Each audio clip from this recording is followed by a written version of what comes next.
Bienvenue à tous pour cette quatrième table ronde de la journée, consacrée à l'action pour le climat dans la société et à la manière dont les territoires, les entreprises, mais également les citoyens peuvent s'engager contre le changement climatique. Alors sans plus attendre, je vais vous présenter mes 4 invités qui vont nous éclairer sur le sujet. Marie-Christine Jaillet, vous êtes directrice de recherche au CNRS et présidente du CODEV, qui est le conseil de développement de la métropole de Toulouse.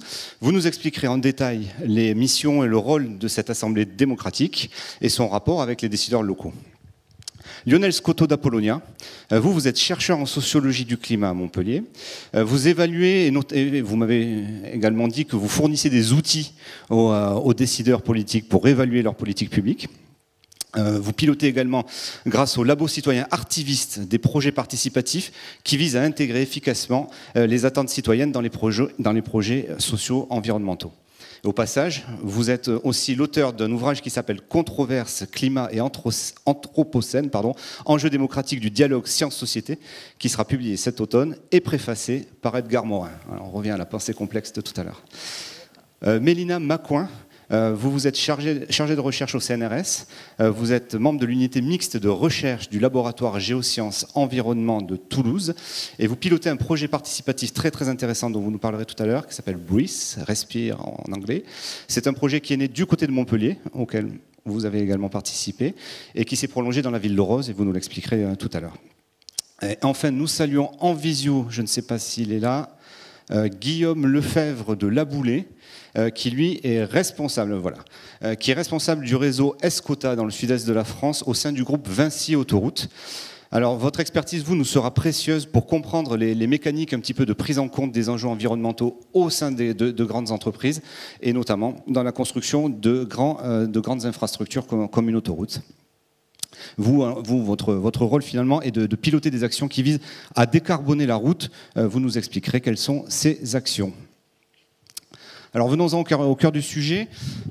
Comment apporter sa pierre à la lutte contre le réchauffement climatique? Je pense que cette question, tout le monde se l'est posée, surtout ces derniers temps, surtout quand on a vu toutes les catastrophes qui ont pu avoir lieu cet été.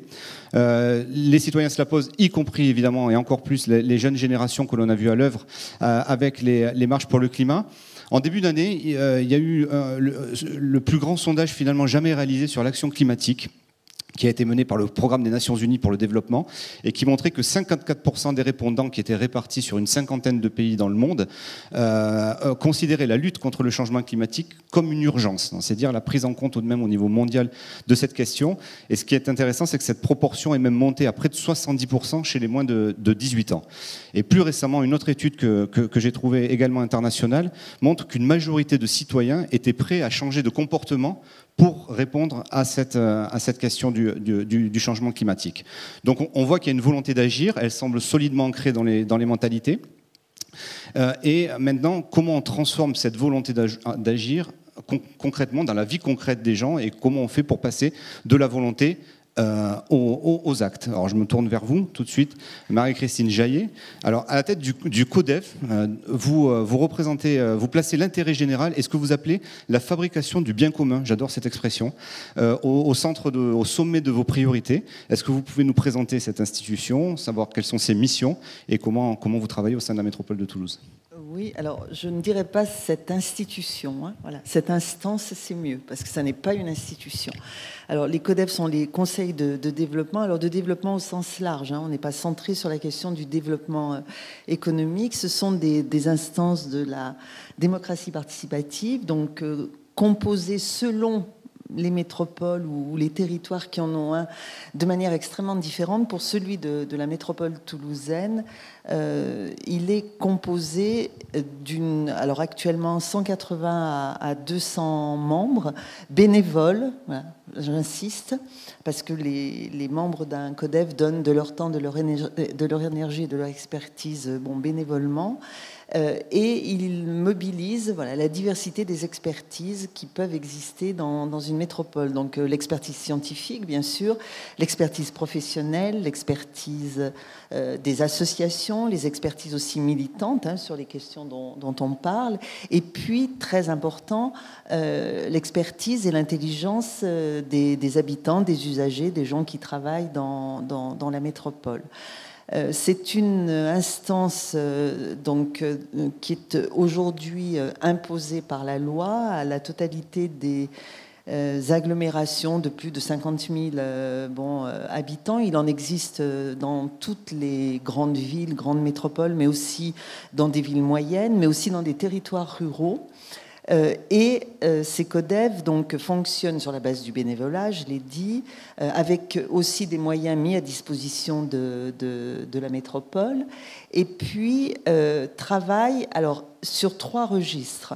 Un registre d'animation du débat public, donc permettre à nos concitoyens d'avoir un point de vue sur les grandes questions qui traversent les sociétés contemporaines aujourd'hui, donc les transitions auxquelles elles sont confrontées, liées aux enjeux climatiques, mais aussi démographiques, démocratiques, économiques. Une fonction d'animation du débat sur des enjeux à l'agenda de la métropole. On a organisé par exemple des débats sur la gestion de l'eau, sur la tour Occitanie, sur le devenir de l'aéronautique, où là, la fonction du CODEV, ça n'est pas de prendre position, puisque le principe d'un CODEV, c'est justement la diversité des points de vue, c'est plutôt de permettre à nos concitoyens, aux citoyens, d'avoir un point de vue éclairé, donc en tenant compte de la totalité des arguments qui, sur une question qui fait plutôt débat et pas consensus, mobilisent effectivement des points de vue différents. Et puis, troisième fonction du CODEV, contribuer à la réflexion et à la mise en œuvre des politiques publiques, donc en nourrissant d'une certaine manière la fabrique des politiques publiques d'un point de vue qui mobilise donc les expertises que je viens d'indiquer. Donc c'est un lieu de débat, un lieu de réflexion, un lieu où il y a une maïeutique un peu particulière qui est celle de la discussion et de l'élaboration progressive, au fond, d'une réflexion commune qui n'est pas toujours consensuelle, donc qui donne aussi à voir des dissensus et qui travaille à la fois sur des questions que lui pose la métropole, donc on a une feuille de route, donc une saisine par la métropole, mais on peut aussi se saisir de tout sujet que l'Assemblée du CODEV estime en rapport avec le développement au sens très très large. Ce CODEV, il travaille aussi pas seul, il travaille avec d'autres CODEV, et pour ce qui est d'un CODEV métropolitain, il travaille de plus en plus aussi avec les CODEV des territoires qui entourent la métropole, parce que dans les enjeux de transition auxquels sont confrontées les métropoles aujourd'hui, les métropoles sont dépendantes de ressources qui ne sont pas sur leur territoire. On parlait de l'eau, on peut parler évidemment de l'énergie, mais des matériaux, etc. Et que dans les enjeux de la transition, il y a aussi, pour les métropoles, la nécessité de travailler avec les territoires environnants pour être plus sobre, plus économe. Aussi, par exemple, sur les enjeux de l'alimentation, parce qu'il y a une attente sociale pour des circuits courts, des produits de qualité, etc. Donc, c'est un CODEV qui a travaillé avec le CODEV de Montpellier, évidemment, à l'échelle de la grande région Occitanie, mais qui a engagé et qui va poursuivre des travaux avec, par exemple, le CODEV des coteaux de Porte de Gascogne, mais aussi avec un CODEV du Nord, avec les CODEV, évidemment, du Sicoval et du Muretin sur les enjeux des mobilités et de l'évolution nécessaire des politiques publiques en matière de mobilité. Donc voilà en gros ce qu'est un CODEV. Quand vous m'avez présenté, vous avez dit chercheuse au CNRS, effectivement de métier je le suis, et je voulais dire qu'en tant que chercheuse, j'anime moi un programme national de recherche sur justement la manière dont les métropoles françaises font face aux transitions, donc je l'ai dit, l'ensemble des transitions et la manière dont elles infléchissent au fond leur trajectoire.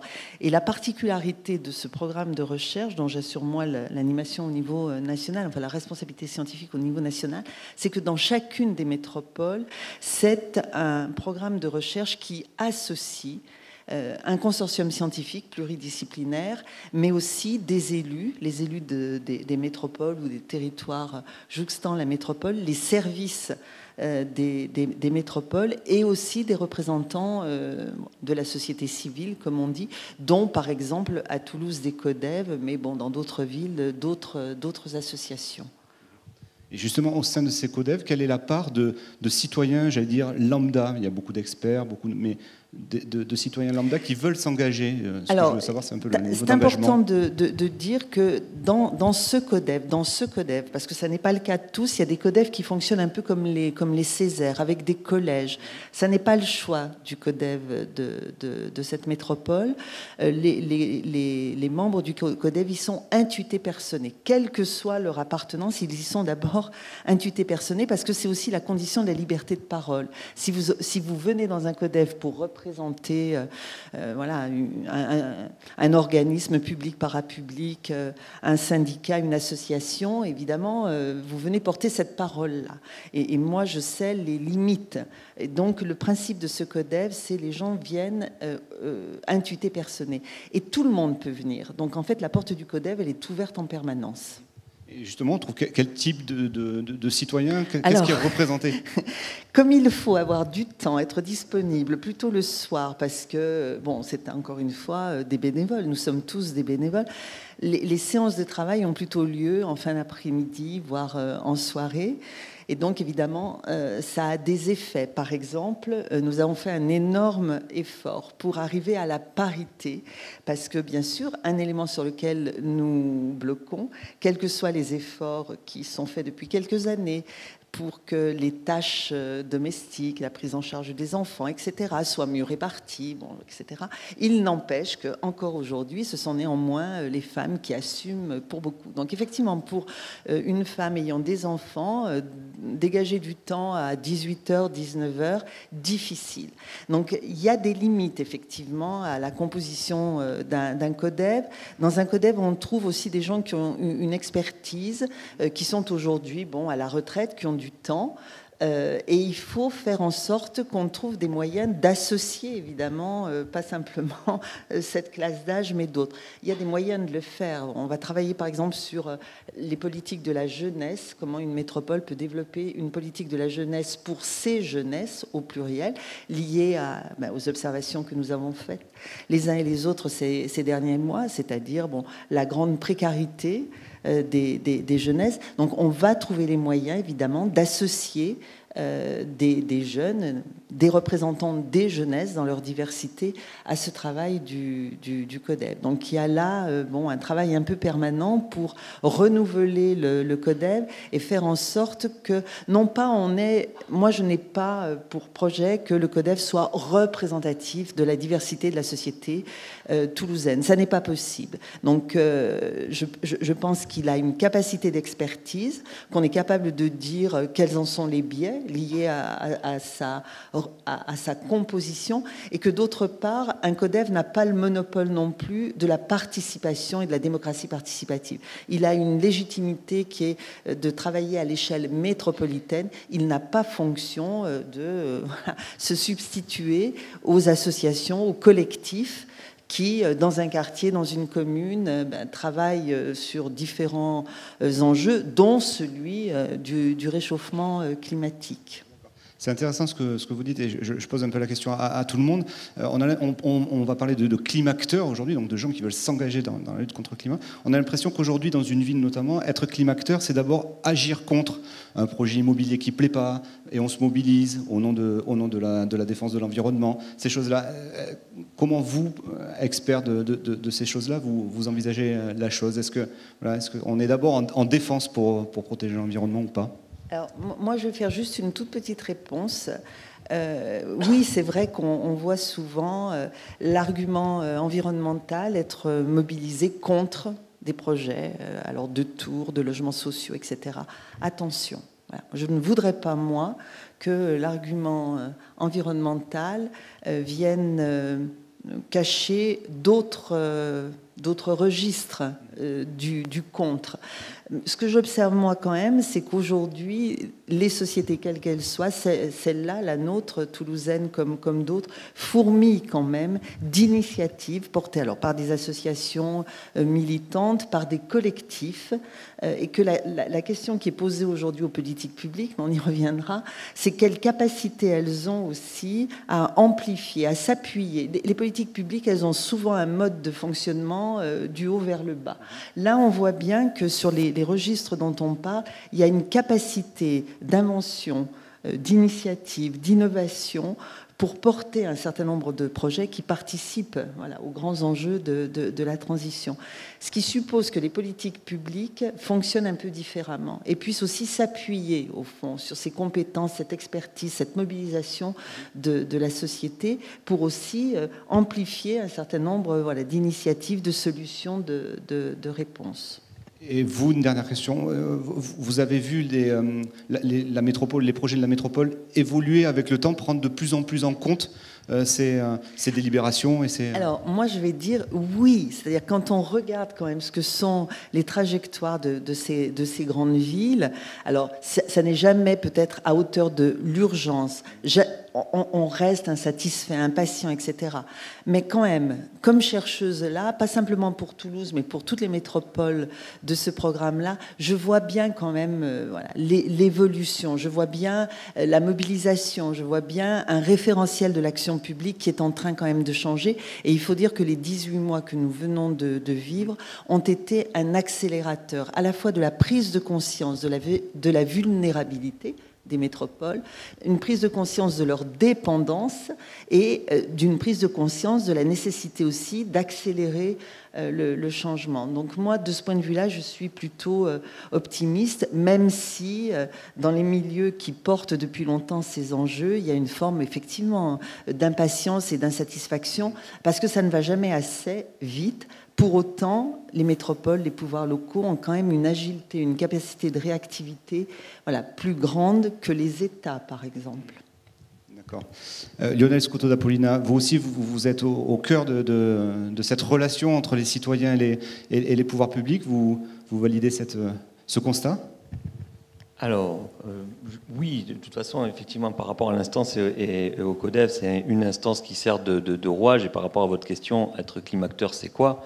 On pourrait dire, être climacteur, c'est paraître un bonnet rouge, ouais. Un gilet jaune. Ouais. Alors moi, je suis spécialiste des controverses, de la conflictualité sur le plan social. Et il ne faut pas oublier, alors que sur le plan scientifique, on en a parlé tout à l'heure dans la table ronde, la controverse, le doute, c'est le moteur de la science. Sur le plan social, le débat, le conflit, c'est le moteur de la démocratie. Reste à savoir comment faire dialoguer les gens. Ça, c'est une grande question, justement. Les pas contents, mais qui ont leur légitimité à exprimer des choses, dans la rue, dans des instances.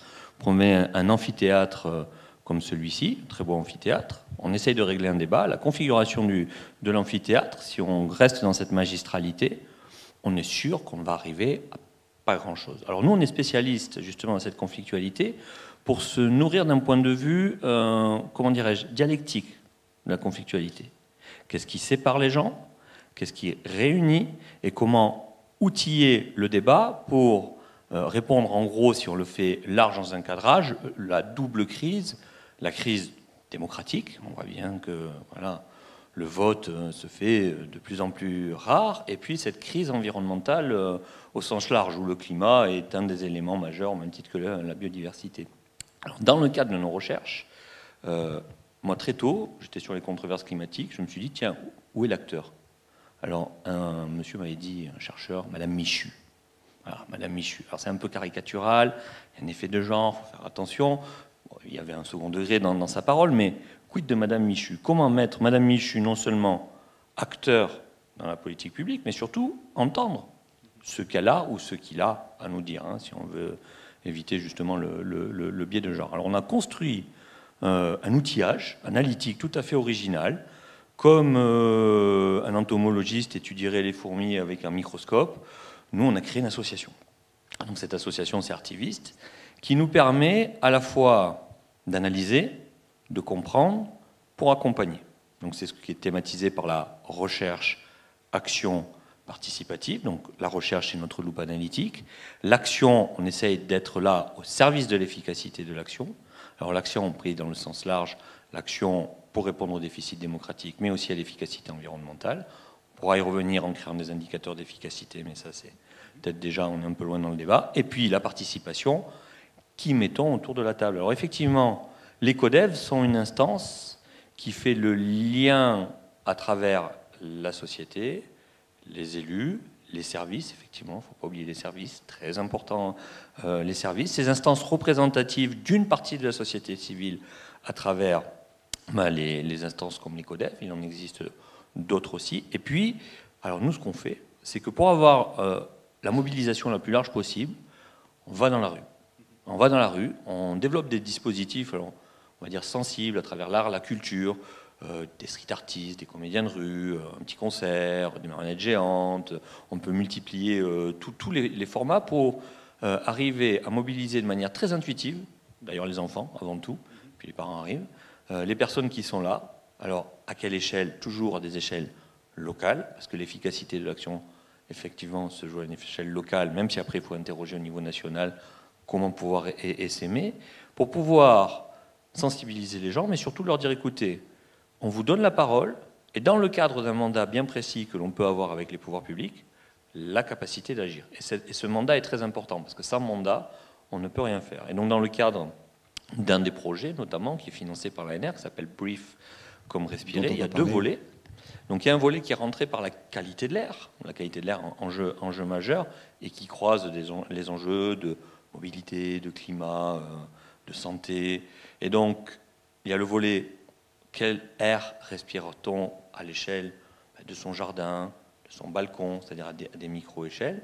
Et puis cette traduction dans les politiques publiques avec un accompagnement des collectivités. Et bien, justement avec les instances comme le CODEV, mais aussi les agents, les services, sachant que les collectivités sont en silo et qu'on amène les citoyens non seulement à mesurer chez eux leur qualité de l'air, mais aussi, s'ils le souhaitent, aller jusque dans la construction de la politique publique. Alors, c'est pas un gros mot, à travers par exemple un PCAET, un plan climat, air, énergie territorial, et justement à questionner à comment se nourrir du débat, comment se nourrir de la contradiction, parce que les enjeux sont forcément divergents, mais il faut se nourrir de cette divergence, et le fait de prendre l'efficacité de l'action comme point d'horizon, avec différentes échelles de temps à un niveau local, permet globalement d'améliorer, d'un point de vue relatif, l'efficacité de l'action environnementale. Alors ça porte un mot, ça s'appelle l'ingénierie de la participation. Et cette ingénierie de la participation, ça nous permet non seulement d'accompagner les territoires, mais qui plus est, de comprendre les problèmes qui se posent aux instances, comme les CODEV, aux élus, aux agents de service. Voilà. Il y a une belle expérience démocratique récemment sur le climat, c'est la Convention pour le climat lancée par Emmanuel Macron en 2019. Alors on dit que les résultats ne sont pas au niveau des attentes ou que tout n'a pas été repris. On sent un décalage entre ce que voulaient les participants et ce que les pouvoirs publics peuvent effectivement mettre en marche. Quel regard vous avez jeté sur cette expérience? Alors, à chaud, c'est compliqué de porter un vrai regard analytique. Il faut prendre le temps, il faut prendre du recul. La recherche se fait sur un temps long. Nous, c'est un de nos objets de recherche, mais on ne s'y est pas directement, comment dirais-je, centré. Il y a des recherches, par exemple, le GIS Démocratie et Participation à Paris qui se font là-dessus.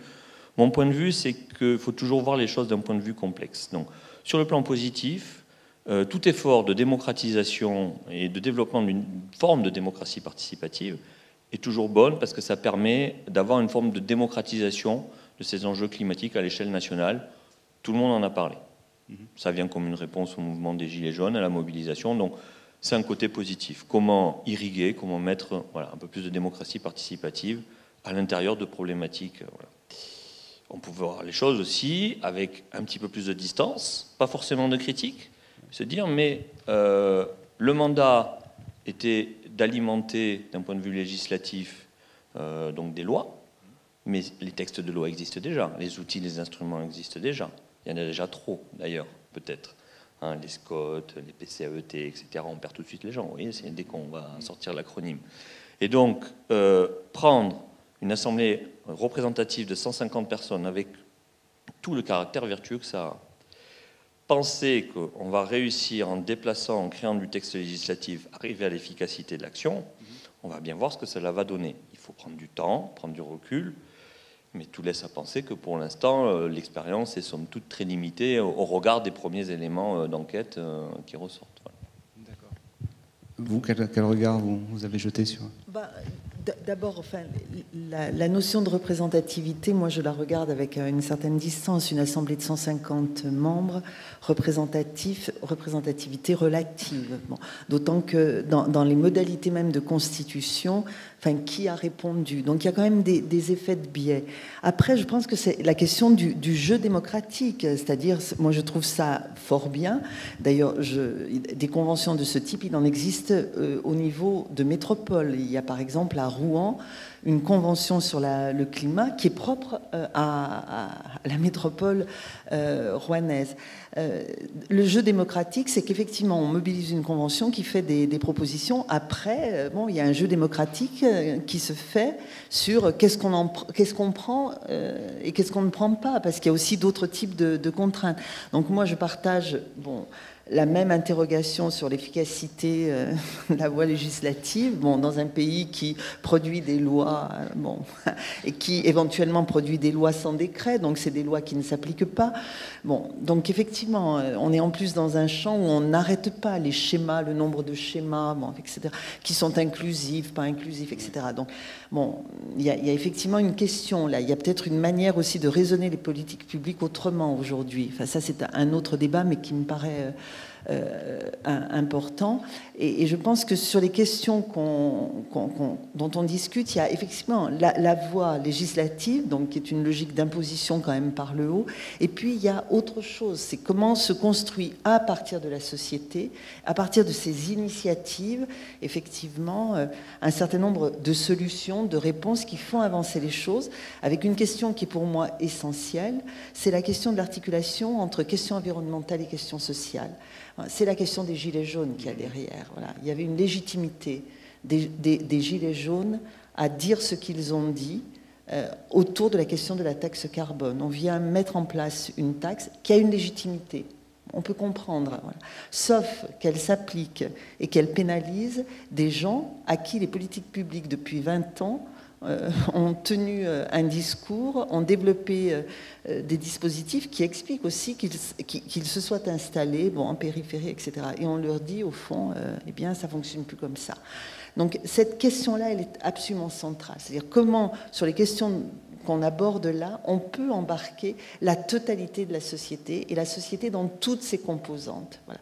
Et comment on peut embarquer, y compris ceux qui interviennent moins dans les espaces qui se multiplient aujourd'hui, du débat démocratique, de la controverse, pour qui les conditions de vie au quotidien sont insécures, qui sont confrontés aussi à des problématiques difficiles. La crise a accentué aussi les difficultés sociales.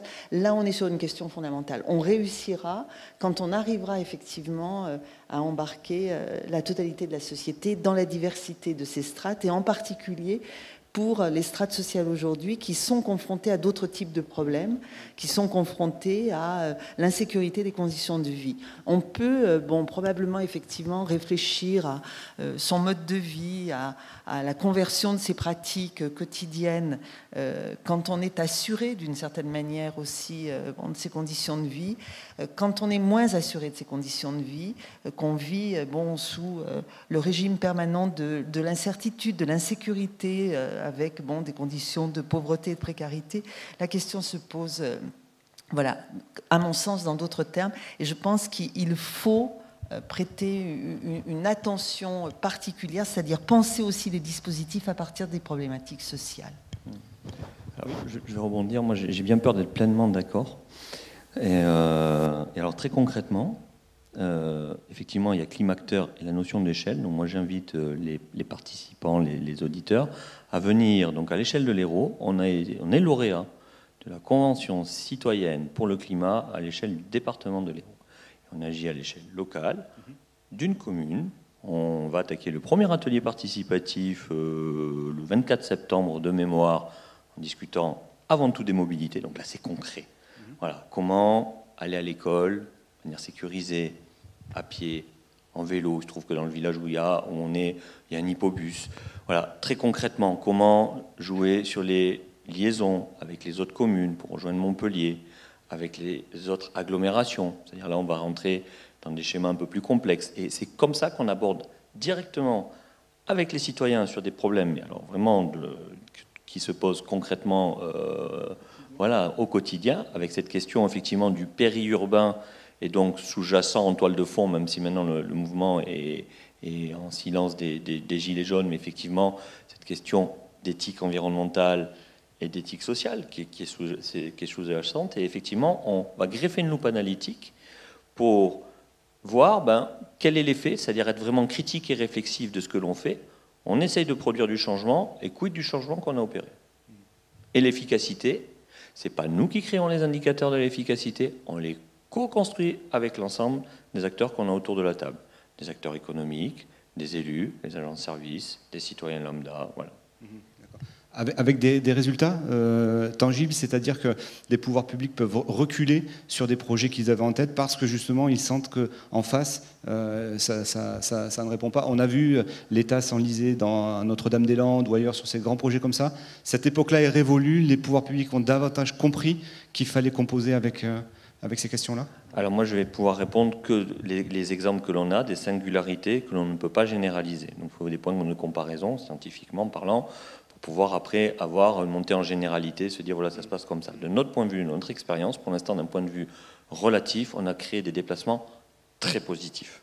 C'est-à-dire qu'à chaque fois qu'on est intervenu, on n'est pas des faiseurs de miracles, mais globalement, comme le débat public, comme la concertation, les cadres de la concertation sont régis, que la conflictualité n'est pas pleinement intégrée, globalement, avec notre méthode, qui n'invente rien, si ce n'est d'arriver à mettre des gens autour de la table et les faire parler, mais à partir de l'efficacité de l'action que l'on met, et non pas des considérations de Pierre-Paul ou Jacques, ou effectivement d'instance ou de représentation. Voilà. Et là, pour l'instant, nous, les déplacements qu'on a opérés sont très positifs. Reste à voir si ça peut être généralisé. Mélina Macouin, vous êtes en plein dans le participatif. Vous menez une expérimentation qui est tout à fait originale. Donc vous conduisez la partie toulousaine du projet Breeze. Schématiquement et même caricaturalement, vous mesurez la pollution de l'air à Toulouse à l'aide d'écorces de platane. Alors ça, comment ça marche ?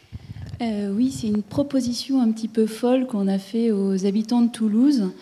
On leur a dit « Aidez-nous à mesurer le transfert des particules qui viennent des voitures vers les logements en hébergeant chez vous des petites guirlandes faites de petits morceaux d'écorce de platane pendant 1 an. » Donc en mettant une à l'intérieur du logement et une à l'extérieur, juste devant sur le balcon ou devant la fenêtre. Donc vraiment pour pouvoir comparer l'extérieur et l'intérieur. Donc les Toulousains ont répondu présent parce que en 2 mois, on a distribué plus de 265 kits, que ce soit dans des logements toulousains ou des classes de 2 écoles maternelles à Toulouse. Donc ils ont accepté aussi de les héberger pendant 1 an et après nous on fait des mesures qui sont longues, donc il y a eu tout un travail d'explication de notre part pour expliquer ce temps long. C'est pas un temps, on n'a pas les résultats au bout d'1 semaine et ça fait une moyenne sur 1 année. Et du coup, ce qui a été vraiment formidable pour nous aussi en tant que chercheurs, c'est vraiment la rencontre directe avec les habitants, de sortir de nos laboratoires finalement, de travailler avec des sciences sociales, des sciences techniques, ensemble, avec les habitants. Et ce dialogue, en fait, est passé. Nous, on n'est pas arrivé en disant, voilà, on va être contre, on va vous proposer une mesure de la qualité de l'air. Nous, notre proposition, c'était vraiment, voilà, on a une démarche scientifique, on est en train de développer une technique. Notre idée, c'est d'avoir des capteurs qui soient biodégradables, qu'on puisse comparer directement aux arbres qui sont déjà présents dans Toulouse, donc d'avoir des cartographies. Et de faire l'échange en fait sur le côté scientifique. On propose énormément de petites expériences avec des aimants parce que notre méthode est basée sur des méthodes magnétiques. Et du coup, c'est vraiment autour de tout ce dispositif d'explication, de rencontres personnelles et de manipulation scientifique que s'est fait la rencontre et l'adhésion. Et on s'est aperçu que c'est vraiment avec les personnes qui ont eu tout ce dispositif qui ont le plus ramené de capteurs. Oui, on cherche toujours à brosser un petit peu le portrait de ce climacteur dans notre discussion. Vous, les gens qui sont venus vous voir ou à qui vous avez confié ces kits, quel est le type? Est-ce qu'on peut dégager des profils particuliers? Alors, on a plusieurs catégories de personnes. On a d'abord les personnes qui ont lu dans la presse ou sur Internet qu'on proposait ces capteurs et qui sont venus à notre rencontre au Quai des Savoirs, dans différentes manifestations scientifiques. Donc, on était vraiment acteurs dans cette première démarche. Et après, on a voulu toucher des publics différents qui ne viennent pas forcément dans ces grandes manifestations scientifiques. Et donc, on est allé auprès de centres sociaux, de fêtes de quartier, dans les écoles. On est beaucoup intervenus comme ça, justement, pour pouvoir avoir un large panel de participants. Et du coup, la finalité aussi dans ces projets de sciences participatives, c'est aussi d'apporter, le terme en anglais c'est empowerment, c'est d'apporter de la capacité à l'action. Donc c'est pas juste la mesure, c'est connaître la mesure, avoir une légitimité, comprendre les problèmes, interagir avec des scientifiques et pouvoir porter eux-mêmes une action qu'ils souhaitent. Vous avez travaillé aussi dans des écoles, je crois, auprès d'enfants. Oui. Eux, les tout petits, je ne sais pas quelle classe d'âge c'était, mais comment est-ce qu'ils perçoivent déjà ces débats de changement climatique? C'est peut-être un grand mot, mais en tout cas de dérèglement comme ça, ou même de pollution, puisque finalement vous travaillez surtout sur les sujets de pollution. Alors nous, on est intervenu auprès des CM1, CM2, donc 8-9 ans, et ils sont plus sensibilisés que les personnes plus âgées. On a eu du coup des écoles jusqu'on avait vraiment une classe d'âge très bien répartie, et ils sont encore plus sensibilisés, ils sont très très mobilisés là-dessus, et on a eu des échanges vraiment intéressants parce que, par exemple, j'ai le souvenir d'un moment où mon collègue qui présenter des pompes actives, cette fois qu'en branche, pour piéger les particules qu'ils ont hébergées pendant une semaine dans toutes les classes. Il y a un enfant qui est intervenu et qui a dit « Oui, mais toi, tu pollues avec ta pompe ».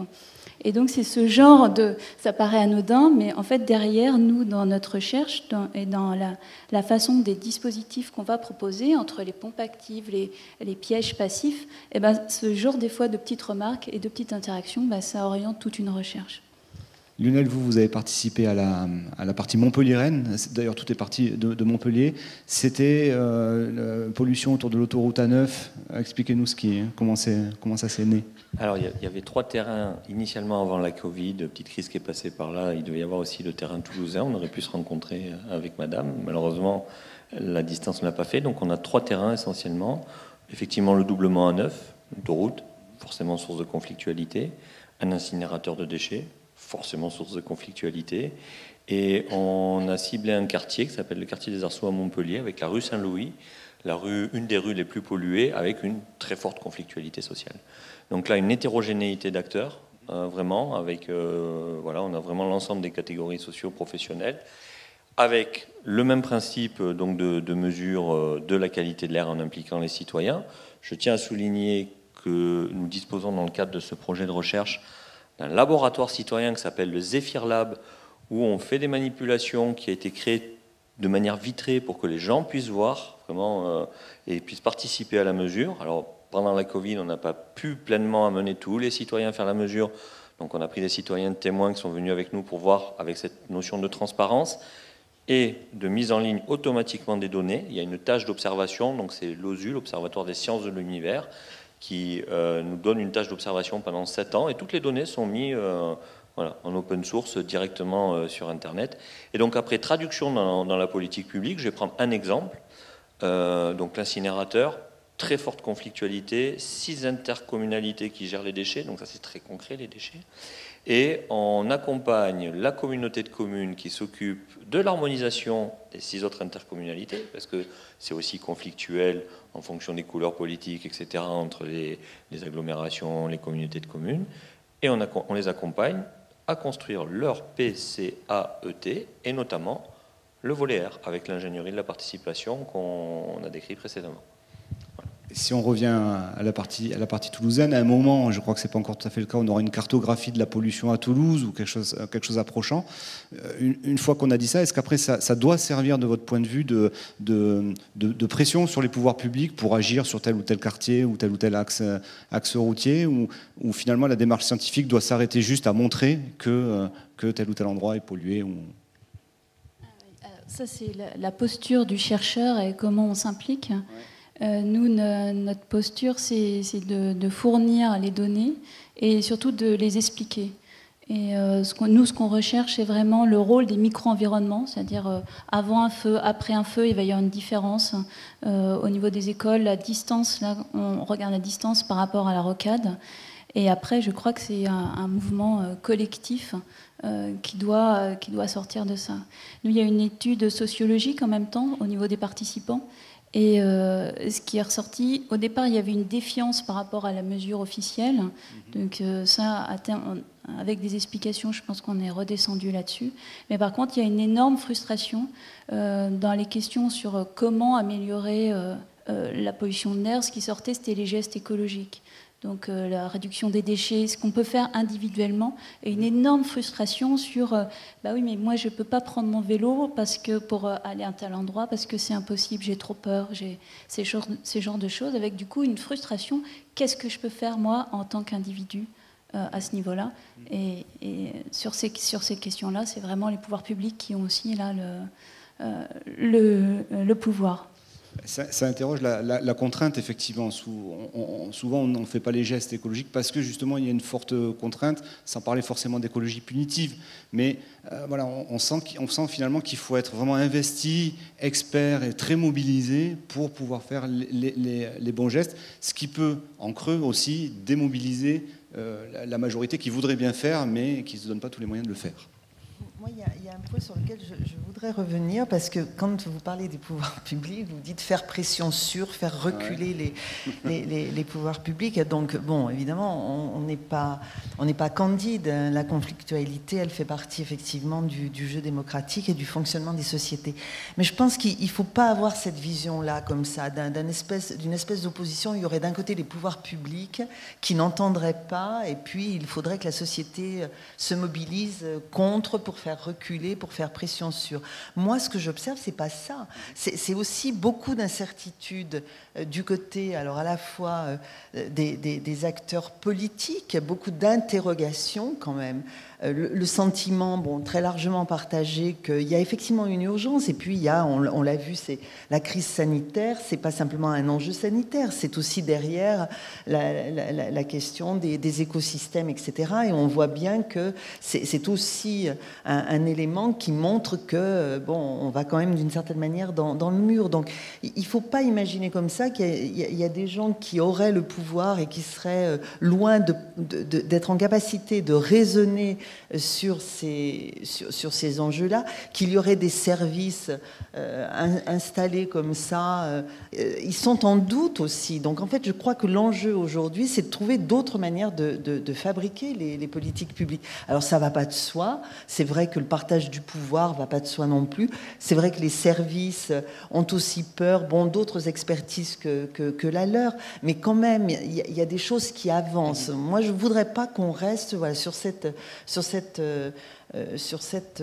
représentation-là. Pour autant, bon, le conflit peut aider, mais on est, je crois, à un moment où tous les acteurs, quels qu'ils soient, sont quand même confrontés au même constat, ont quand même conscience de cette urgence-là. Après, sont plus ou moins en capacité d'agir. Il y a aussi des résistances, etc., bien sûr, mais quand même, quoi. Je pense que l'enjeu aujourd'hui pour les villes, par exemple, c'est de passer d'un mode de production qui était plutôt surplombant à des logiques effectivement de coproduction de l'action publique. Et on en voit, enfin, quand moi je regarde par exemple sur le champ de l'alimentation, comment, alors ce qu'on appelle les plans territoriaux alimentaires, bon, c'est un dispositif de plus, mais au-delà du plan lui-même, comment par exemple dans toutes les villes, à partir aussi des pratiques des habitants, les AMAP, etc., c'est des initiatives citoyennes, comment effectivement les pouvoirs publics peuvent s'appuyer sur ces logiques-là pour développer du circuit court, etc. Enfin, c'est comme ça aujourd'hui, dans un bon nombre de champs, qu'on voit surgir une autre manière de faire, et encore une fois, sans être angélique. Voilà. Je ne dis pas tout le monde est beau, tout le monde est gentil, mais voilà, je pense qu'on a passé ce temps, on a passé le temps des grands projets imposés comme ça et contre lesquels il faudrait se battre. Je pense qu'il y a d'autres manières aujourd'hui qui émergent sur la scène publique dans la manière de faire les politiques publiques. La crise sanitaire qu'on vient de traverser a peut-être accéléré ça, dans le sens où, là pour le coup, on ne savait pas, tout le monde était un peu dans le doute, ce que vous décrivez. Et je pense que ce qu'a montré la crise sanitaire dans la gestion, c'est aussi la capacité de mobilisation, les réponses que les gens ont inventées sur place, quoi. Quand les gens ont été confinés, par exemple la question de l'alimentation, la question du scolaire, etc., quand on regarde dans les quartiers d'habitat social à Toulouse, comment les gens se sont mobilisés pour trouver sur place, effectivement, localement, face à des problèmes concrets, des solutions. On l'a vu à Toulouse au moment d'AZF, etc. On voit bien la capacité de la société à se mobiliser. La question qui est posée aujourd'hui aux élus et au pouvoir public, c'est comment, effectivement, ils peuvent entendre, s'appuyer sur, relayer, s'inspirer aussi de ce qui se passe, ce qui suppose de dépasser un registre qui était celui de la défiance ou de la méfiance, vis-à-vis de la société civile. De mon point de vue, il y a quand même un certain nombre d'indicateurs qui montrent aujourd'hui que les choses évoluent, y compris dans les représentations mutuelles. Il y a effectivement un changement de fond et un modèle démocratique à trouver avec le bon équilibre entre la participation et le pouvoir représentatif. Et dans le Code de l'environnement, la démocratie participative est intégrée là-dedans. Et donc, il faut arriver, on est en train de l'inventer, ce modèle-là. Il y a ce changement de fond, effectivement, mais avec un écueil qui est bien identifié aussi. C'est que, alors, c'est pas la crise sanitaire qui a catalysé ou accéléré ça, mais maintenant, tout le monde fait du participatif, du collaboratif. Et on est passé de l'écueil du greenwashing, on connaît bien comment des lobbies arrivaient à verdir d'un point de vue communicationnel leur action, au citizen washing, avec ce risque-là, où il faut être très vigilant, parce que mettre des gens autour de leur table, leur faire croire qu'on va leur donner effectivement cette capacité d'empowerment et de pouvoir d'agir pour que, après, in fine, la décision ne vienne pas d'eux et soit arbitrée différemment, ce qui est tout à fait légitime, ça peut aussi avoir un effet contre-productif. Voilà, et ça, c'est un élément, nous, qu'on a identifié dans le cadre de nos recherches sur différents terrains. Ça veut dire là qu'il peut y avoir un problème finalement démocratique ou qu'il faut changer un peu les modes de délibération ? Il y a un modèle à inventer et un cadre à donner à la façon dont on va mettre les citoyens, les codev autour de la table. Et ça, justement, les territoires, c'est peut-être des territoires que ce mode de délibération davantage partagé part, non ? C'est un bon terreau d'expérimentation ? Alors, moi, je vais parler pour les cas que l'on mène. Je ne sais pas au CODEV, à la métropole toulousaine, comment ça se passe, mais nous n'agissons pas tant qu'on n'a pas signé une convention avec la collectivité. Comme ça, quand après on va animer des cadres de la concertation, des ateliers participatifs, on sait exactement où on va. Voilà. De toute manière, quand on reprend l'exemple qui était donné, c'est-à-dire quand on donne des ressources aux gens pour à la fois comprendre et pour agir, quand bien même au bout du compte, la tentation serait de reprendre la main. Les gens, ils les ont, ces ressources, donc ils sont tout à fait capables d'être dans la scène publique. Ils ne se retirent pas parce que... Donc il me semble que ce qu'on observe aujourd'hui, et effectivement la recherche...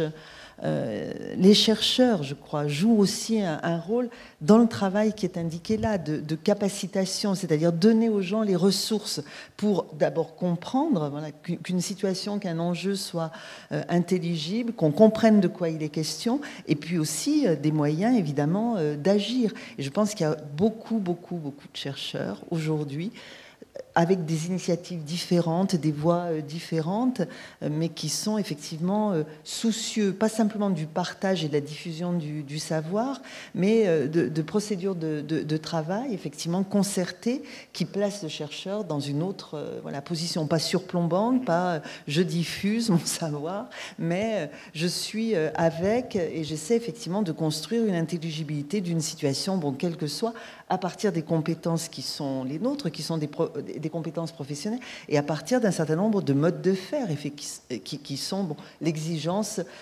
que ce qu'on produit obéisse effectivement aux critères de la production scientifique. Alors, la conduite du changement, elle se mène également au niveau des entreprises. Le constructeur autoroutier Vinci est un mastodonte de son secteur, où on imagine, alors peut-être à tort, que l'agilité n'est pas son point fort. Et pourtant, Guillaume Lefebvre de Laboulé, qui est avec nous donc en visio, vous travaillez chez Vinci à rendre la route plus sobre énergétiquement, à la décarboner. Donc, quels sont vos angles d'attaque, j'ai envie de dire, quels sont vos modes d'action? Oui, merci beaucoup. Je sais pas, j'espère que mon micro marche bien. Oui, très bien. Donc, Vinci Autoroute, alors c'est pas un constructeur de réseau, on a une mission de délégation de service public, donc on gère le réseau. Effectivement, on peut construire des nouveaux ouvrages, mais notre mission reste d'entretenir le réseau et de garantir la sécurité et le confort des usagers sur le réseau autoroutier.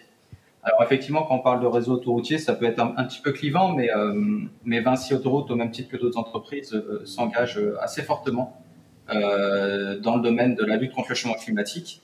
Et quand on regarde un peu la sphère d'influence de Vinci Autoroute sur les émissions de gaz à effet de serre, qui sont le principal vecteur de la lutte contre le changement climatique, justement, on s'aperçoit que la principale source d'émissions, c'est les émissions de nos clients, forcément, les gens qui circulent sur l'autoroute. Et ils circulent en véhicule thermique, donc beaucoup de consommation de diesel. Ça représente la majorité de ce qu'on appelle notre bilan d'émissions Scope 3.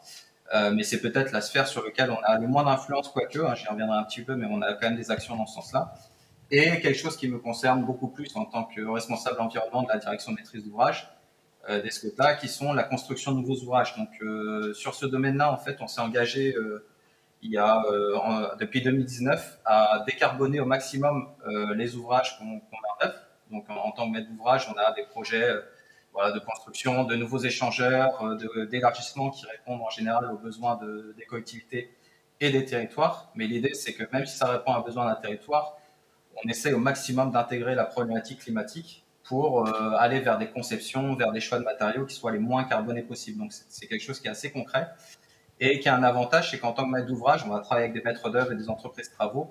On a ce pouvoir d'influence d'amener les autres acteurs qui sont eux aussi souvent force de proposition sur cette thématique vers des pratiques beaucoup plus vertueuses. Donc on n'est pas du tout dans de l'opposition entre l'environnement et, puisque j'ai entendu le terme tout à l'heure, entre l'environnement et nos activités. L'idée, c'est vraiment d'intégrer au maximum cette problématique climatique et de manière plus globale la problématique environnementale dans la gestion quotidienne et de plus en amont possible de nos projets. Donc on a aussi un groupe de travail que je coordonne, Hello Vinci Autoroute, donc c'est vraiment un effort à l'échelle de l'ensemble des réseaux Vinci Autoroute, Escota, ASF et Ecofiroute. On va si vous voulez, ce cercle vertueux, on va aussi le propager au niveau de la circulation. C'est vraiment à travers des conventions qu'on a signées par exemple avec la région Sud, qui s'appelle la convention autoroute bas carbone, à travers des partenariats avec les métropoles, à travers des partenariats avec des associations. On essaie également de décarboner au maximum l'utilisation de notre réseau. On a des programmes de construction de parkings de covoiturage, on a des programmes aussi avec les communes et les collectivités de pôles d'échanges multimodaux. Donc voilà, on essaie d'intégrer au maximum l'autoroute dans cette vision de mobilité bas carbone qu'on peut avoir. Et ça dans le but donc à la fois de décarboner nos émissions propres, ce qui est fait, donc nos propres consommations énergétiques, les émissions de nos chantiers qui représentent le deuxième poste après les clients de nos émissions, mais également de participer finalement à la décarbonation. J'entendais tout à l'heure quelqu'un dire qu'il y a sur certaines actions, les individus étaient un peu réfractaires parce que les infrastructures n'étaient pas forcément adaptées pour ce type d'action, le vélo ou même le véhicule électrique. Voilà, Vinci Autoroute aussi travaille sur ce sujet-là en essayant de proposer des nouvelles fonctions pour l'autoroute, des nouveaux modes de transport. On essaie de mailler tout le réseau de bornes de recharge électrique justement pour participer à la décarbonation de nos mobilités telle que l'envisage la stratégie nationale bas carbone. Donc, Vinci Autoroute finalement a un vrai rôle. Et au-delà de tout ça, bien sûr, on finance, je crois, si je ne me trompe pas, il y avait on a parlé tout à l'heure du ZFR Lapsim Finance, donc c'est Vinci Autoroute participe au financement de ce type d'initiative. On a beaucoup d'initiatives aussi à l'extérieur pour engager au maximum les acteurs, par exemple sur nos aires d'autoroute, vers la sensibilisation sur le climat. Donc voilà, c'est pour vous apporter un peu une vision un petit peu plus terre à terre, effectivement, par rapport à ce que j'ai entendu, mais qui est néanmoins concrète, de comment un acteur économique, et en particulier un acteur qui fait de la délégation de services publics, peut participer à cette transition et peut engager l'ensemble des acteurs qui sont autour de lui, que ce soit des entreprises, des individus, et participer également à offrir de nouvelles solutions à ces individus pour qu'ils puissent effectivement décarboner leur mode de vie. Est-ce qu'une grande entreprise comme la vôtre sent aussi comment dire, une prise en compte des utilisateurs? Est-ce que c'est une demande finalement des utilisateurs d'avoir un comportement plus vert finalement? Ouais, je pense que quand on voit tout à l'heure on parlait encore d'opposition, donc il y a de l'opposition aujourd'hui à l'aviation, il y a certainement de l'opposition à tout ce qui est lié au trafic routier, parce qu'on voit que quand même les émissions sont fortement liées à ces modes de transport, et c'est logique. Donc avec cette opposition-là, comme la plupart des Français ont déjà pris l'autoroute, finalement cette opposition c'est aussi les clients, et donc c'est aussi une demande de nos clients d'offrir de nouvelles solutions, d'aller vers des sociétés, des mobilités bas carbone. Et du coup, oui, on sent qu'il y a quand même une demande aujourd'hui, alors de nos clients, mais de manière plus globale de la société civile, de s'engager vers ces dynamiques, de participer à ces dynamiques. Et je pense que c'est aussi intelligent d'un point de vue anticipation de nouveaux modèles économiques, parce qu'on ne peut pas justement toujours regarder en arrière, il faut se projeter vers l'avant et répondre à ces nouveaux besoins. Et je pense que dans ce domaine, Vinci Autoroute a vraiment un rôle clé à jouer. Et après, au-delà de la demande même de nos clients, ce que nous, on veut faire, c'est aussi inciter finalement les clients à aller vers ce type de mobilité. C'est pas juste d'être réactif, mais d'être vraiment proactif, de proposer et d'aller vers toutes ces solutions avec des voies de bus à haut niveau de service qui sont dédiées sur l'autoroute, avec des voies dédiées au covoiturage, des parkings de covoiturage. Voilà, toutes ces solutions de nouvelle mobilité qu'on veut participer à développer. Et au sein de l'entreprise, là, vraiment au sein de Vinci Autoroute, est-ce que cette prise en compte qui doit avoir quelques années forcément, est-ce que ça a impliqué des changements dans le travail, dans certaines divisions du groupe qui ont dû revoir complètement leur modèle de travail carrément pour se mettre au standard de ces nouveaux enjeux? Ouais, ça c'est clair et net. En fait, la politique environnement de Vinci Autoroute, qui est aussi celle de Vinci et du groupe Vinci, qui s'appelle Ambition 2030, a été mise en place en 2019. Ensuite, il y a eu tout un processus de déclinaison opérationnelle, de mise en œuvre méthodologique de cette politique, avec un axe très fort sur le changement climatique. Et aujourd'hui, quand on parle, moi, par exemple, en tant que responsable environnement à la maîtrise d'ouvrage, décarboner une opération de maîtrise d'ouvrage, ça veut dire rentrer dans les aspects très techniques du projet, c'est-à-dire voir le type de béton, le type d'acier, le type de ciment, le type de conception, pour voir s'il n'y a pas des alternatives, si on n'a pas des alternatives moins émettrices en CO2 qui pourraient mettre en place, y compris également dans les enrobés. Et forcément, là, on rentre un peu dans le volet technique d'experts qui avaient l'habitude de gérer les projets différemment. Donc, ça peut être un petit peu bloquant pour eux à certains moments. Mais très honnêtement, bon, il peut toujours y avoir des réticences, mais il y a une vraie, je pense que ça vient justement de la prise de conscience globale de l'importance de cette problématique climatique. Je sens pas de réticence aujourd'hui. Oui, les pratiques ont beaucoup changé depuis 2 ans, et notre groupe de travail que je coordonne, Vinci Autoroute, va dans ce sens-là. Mais je sens pas de réticence aujourd'hui de la part ni de nos opérationnels qui gèrent les grosses opérations, ni des entreprises qui, elles, au contraire, avaient envie de proposer des nouvelles choses, mais peut-être dans l'ancien mode de fonctionnement, on ne pouvait pas être tant force de proposition, parce que parfois il y a aussi des coûts associés, et également nos clients. Donc il y a vraiment une prise de conscience qui facilite finalement mon travail au quotidien. Un point qu'on n'a pas abordé forcément, c'est celui du coût finalement. Si on prend l'exemple de l'autoroute, une autoroute verte, parfaitement équipée, est-ce qu'elle peut coûter plus cher pour l'utilisateur, et est-ce que ces travaux-là peuvent entraîner un coût pour l'utilisateur, alors qu'on a vu justement avec la crise des Gilets jaunes que la question financière et sociale pouvait de temps en temps se heurter à l'ambition écologique? Alors, il y a forcément un coût. Alors, il y a déjà le coût pour Vinci Autoroute et ses partenaires, et c'est souvent des collectivités de développement de ces infrastructures. Si on parle de parking de covoiturage, ça n'a pas un coût énorme, c'est un petit coût. Si on parle d'équiper tout le réseau avec des équipements qui permettent de recharger les véhicules électriques, ça a forcément un coût. Pour un utilisateur, acheter un véhicule électrique, ça a forcément un coût. Après, on n'oblige pas les utilisateurs à avoir un véhicule électrique, mais on permet juste à ceux qui en ont un de pouvoir circuler.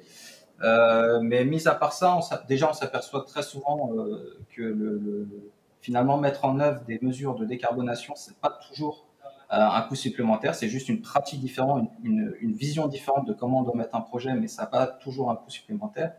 Et qu'après, si on prend à l'échelle globale, alors je ressens un petit passé d'économiste là, si on prend à l'échelle globale, finalement les coûts qu'on peut avoir, ils sont très vite amortis par les coûts qu'on peut éviter par la suite. Que ce soit des coûts de santé, que ce soit des coûts, les coûts liés au changement climatique, aux événements climatiques extrêmes, parce qu'on est sur un réseau, pour ma part, Escota, c'est STRL Côte d'Azur, hein, je n'ai pas précisé, mais un réseau qui est vital pour la mobilité du territoire, mais qui est très, très fortement impacté par les événements climatiques. Donc, on s'aperçoit que finalement, c'est un coût initial, mais finalement, c'est vite rentabilisé. Ce n'est pas forcément un coût qui va être supporté par l'utilisateur. C'est plus un coût pour Vinci Autoroute et ses partenaires. Ça, justement, dans les actions qui sont menées sur les territoires, est-ce qu'on fait suffisamment la promotion des bienfaits de politique verte? On a l'impression que les gens ne voient pas forcément... On va voir peut-être la contrainte, ce qu'on disait tout à l'heure, mais pas forcément le gain que l'on gagnait en confort de vie ou en dépollution. Voilà. Est-ce qu'on fait suffisamment la publicité de ça? J'aime bien votre question. Alors en fait, la question, si je la reformule, je me permets, c'est, en tout cas dans notre cas, quand on crée un indicateur d'efficacité, donc à l'instant T, où on le discute, est-ce que cette action est efficace ou non, qu'on la projette sur différentes échelles de temps, donc quelle efficacité à quelle échelle de temps, 1 an, 5 ans, 10 ans, et l'opérationnalisation de cette action. Donc indépendamment, on est sur Climacteur de comment la mettre en place, c'est effectivement le coût financier qui va permettre de faire en sorte qu'on atteigne l'objectif de l'efficacité de l'action. Alors, effectivement, il faut prendre en compte, mais là, c'est un économiste qui parlerait beaucoup mieux que moi, de l'effet que l'on peut avoir, c'est-à-dire de l'euro dépensé et du levier de l'euro dépensé que l'on peut avoir sur l'euro qu'on va pouvoir économiser, notamment en matière de santé, surtout sur des questions de qualité de l'air, et de savoir que... Alors, l'effort de pédagogie n'a pas été suffisant, mais ce n'est pas la faute à Pierre-Paul ou Jacques. Mais, par exemple, je prends un plan climat, air, énergie territoriale qui a été voté depuis juste avant l'accord Paris 2015. La collectivité n'est pas obligée de financer toutes les opérations qui sont dans son document cadre. Et donc, tout un ensemble d'acteurs peuvent venir porter une action directement. Alors j'ai cru comprendre rapidement, par exemple, la création d'une aire de covoiturage avec du transport intermodal ou multimodal ou plan C. C'est un élément qui n'est pas pris en charge par la collectivité, qui va apporter une plus-value si après, dans l'écosystème, la continuité. Mais effectivement, la question, le nerf de la guerre, c'est l'euro. Et à chaque fois, il faut questionner l'efficacité de l'euro investi dans l'action. Après, il y avait une autre partie dans votre question, c'est-à-dire est-ce que ça débouche forcément sur un mieux vivre, un plus grand confort, etc. C'est une vraie question. Voilà.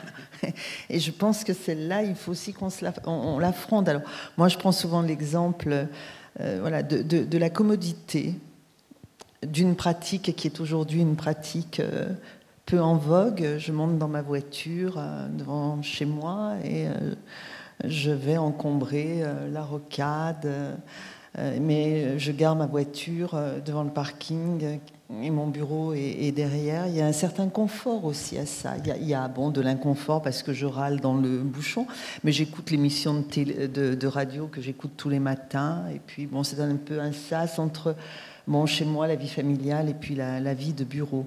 Passer de ça pour le même à un système où je vais devoir marcher à pied pour aller jusqu'à l'arrêt de bus, prendre le bus ou le métro, et puis remarcher à pied. On sait que dans les trajets, ces ruptures de charge, elles ne sont pas faciles à vivre. Voilà. Comment on dit là? Alors on dit la pratique du second, c'est beaucoup mieux pour nous tous, indéniablement. Sur l'appréciation, c'est mieux pour moi. Un peu plus compliqué. Voilà. Et je pense que là, on est sur une question difficile, c'est-à-dire quel est le bénéfice pour chacun, pour le bien commun, voilà, vous m'interrogez tout à l'heure, on peut le dire ça. Comment chacun va évaluer, au fond, l'amélioration du confort, du bien-être, du bien-vivre, du mieux vivre pour lui, c'est une vaste question. Et ça ne peut pas être un présupposé. On ne peut pas dire, voilà, si vous faites, c'est pour un mieux vivre. C'est pour le bien commun, indéniablement. Un mieux vivre, ça s'apprécie. Et ce travail-là, ça s'apprécie à l'échelle individuelle, etc. Ce travail-là reste à faire. Et quand vous parliez de la pédagogie, on peut faire la pédagogie sur la contribution au bien commun, voilà, à la capacité à répondre à partir de nos pratiques individuelles, à partir de la conversion d'un certain nombre de pratiques à des enjeux qui nous dépassent. Ça, on peut le mettre sur la table. Après, l'appréciation sur « je vis mieux, c'est mieux pour moi », voilà, il y a un plus grand confort, une meilleure qualité de vie, c'est infiniment plus complexe. Et effectivement, ce travail-là, à mon sens, il est devant nous, mais il ne peut pas être donné comme un présupposé. C'est pas un préalable, c'est-à-dire c'est pas parce que je vais changer, sur l'exemple que je donne, de pratique de mobilité, que parce que je changerai, ce sera pour un mieux vivre. Oui, c'est mieux pour voilà, les émissions de gaz à effet de serre, etc. Ça, on sait dire, c'est mieux pour moi, plus compliqué. Et je pense que là, il y a un enjeu aussi qu'il faut pouvoir affronter. Alors, si je peux juste... Je crois qu'il y a une question dans la salle. Quelqu'un ? Ah, sur les réseaux sociaux, pardon, excusez-moi. Hop, pardon. Une question pour Guillaume. Je la lis. Il y a une convention entreprise qui arrive. Est-ce que les entreprises pourraient participer à des ateliers participatifs sur des territoires pour mettre en commun des objectifs et participer financièrement aussi ? Alors, c'est déjà ce qui est fait. Tout à l'heure, je parlais de la convention autour de bas carbone qu'on a signée à minima avec la région Sud, mais je crois que d'autres conventions ont été signées dans d'autres régions. Et on participe également à l'élaboration de PCET dont on a parlé tout à l'heure. Alors, moi, je parle en tant que Vinci Autoroute, évidemment, et de par notre mission, encore une fois, de délégation de service public, on a quasiment une obligation morale, si ce n'est légale, à participer à ce type de développement. Et pour revenir, justement, je voulais juste rebondir avec ce qui a été dit avant, c'est que, effectivement, on ne va pas convaincre tout le monde le jour au lendemain c'est pas parce qu'on mettra des bornes et des pôles multimodaux que tout le monde se convertira au vélo, au véhicule électrique.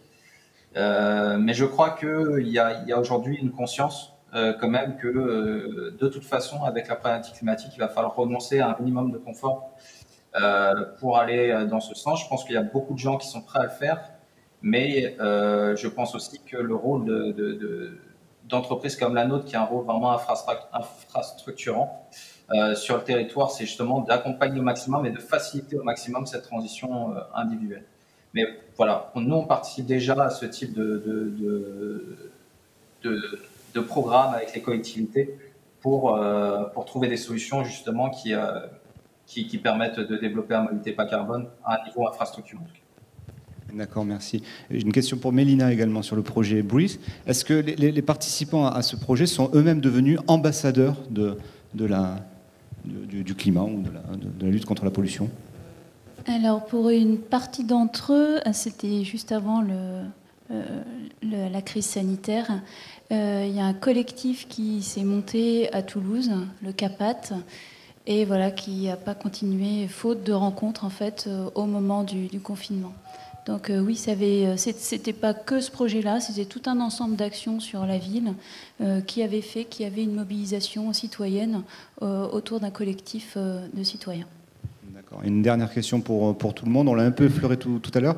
Quelle est finalement la bonne échelle pour une démocratie participative apaisée, constructive et qui donne des résultats ? Alors la bonne échelle, bien sûr, si on prend l'échelle spatiale, c'est l'échelle locale, c'est évident. La bonne échelle de temps, et là c'est les questions d'éducation, mais qui vont renvoyer à d'autres tables rondes, c'est comment former les acteurs de demain. Nous, personnellement, on développe auprès des lycéens, des collégiens, ce type d'action de manière vertueuse pour justement éduquer à l'ensemble de ces changements. Voilà. D'accord, ça sera le mot de la fin, sauf si vous avez quelque chose à ajouter. Moi, j'allais dire, c'est toutes les échelles. C'est bien sûr l'échelle locale, parce que c'est là que s'organise le quotidien. C'est probablement l'échelle où c'est le plus facile, même si c'est complexe, mais c'est le plus facile. Mais les autres échelles sont indispensables. La refondation de la démocratie, elle est à toutes les échelles. À l'échelle d'une métropole, à l'échelle d'une métropole, on organise effectivement des scènes de débat, des scènes de transactions sur des enjeux qui ne sont pas simplement l'enjeu du quartier ou de la commune, mais qui sont des enjeux de la grande agglomération. Indéniablement, à l'échelle nationale aussi, cette question de la refondation démocratique, elle est posée. Donc c'est à toutes les échelles. Les enjeux ne sont pas de même nature, le niveau de complexité n'est pas le même, mais on voit bien là qu'il y a effectivement une crise démocratique et qu'on ne peut pas simplement penser qu'en refondant une démocratie participative, délibérative à l'échelle locale, on réglera la crise démocratique. Il faut aussi la penser aux autres échelles. Si je peux intervenir, du coup, nous, on développe maintenant nos capteurs qui vont être mis dans plusieurs pays à l'échelle internationale avec un projet Belmont, avec l'idée d'action locale, mais de connexion en fait entre différents pays, différents cas, parce qu'on est tous concernés en fait par la pollution de l'air et la crise climatique, et d'avoir cette idée de globalité aussi, je pense, aide individuellement. Merci beaucoup à tous les quatre pour ces échanges passionnants, ces expériences qui prouvent qu'il y a énormément d'initiatives au plus près des citoyens et que chacun peut s'en emparer. On peut les applaudir effectivement. On va poursuivre avec notre dernière séquence de la journée, et non des moindres. Jean Jouzel devait être là avec nous, mais il n'a pas pu venir. Il nous a en revanche laissé un témoignage d'une demi-heure que l'on va regarder tout de suite.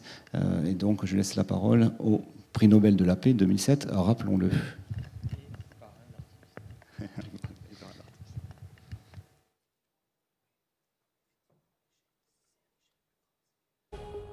Quelles sont vos solutions pour demain pour cette transition écologique, climatique et énergétique?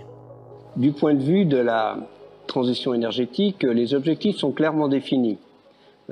Si nous voulons limiter le réchauffement climatique à 1,5 degré par rapport au pré-industriel, ce qui est souhaitable, eh bien, nous devons atteindre neutralité carbone à horizon 2050. C'est loin d'être gagné, on le voit bien. Si nous atteignons neutralité carbone vers 2070-2080, nous serions encore peut-être compatibles avec un réchauffement limité à 2 degrés. Mais au-delà, si nous tardons trop, eh bien, nous irons au-delà de 2 degrés et vraiment un demi-degré, ça compte. Disons, actuellement, par rapport aux engagements de l'accord de Paris, eh bien, nous sommes sur des trajectoires qui nous emmènent vers 3 degrés et demi dans la deuxième partie de ce siècle, au mieux. On n'a toujours pas évité, on voit bien que les émissions repartent. On n'est pas sûr d'éviter des réchauffements de 4 voire 5 degrés à la fin du siècle. Il faut vraiment prendre le taureau par les cornes. Et prendre le taureau par les cornes, eh bien, c'est le prendre à tous les niveaux. Je pense que, disons, nos gouvernants, les États, les décideurs politiques au niveau national ont un rôle à jouer.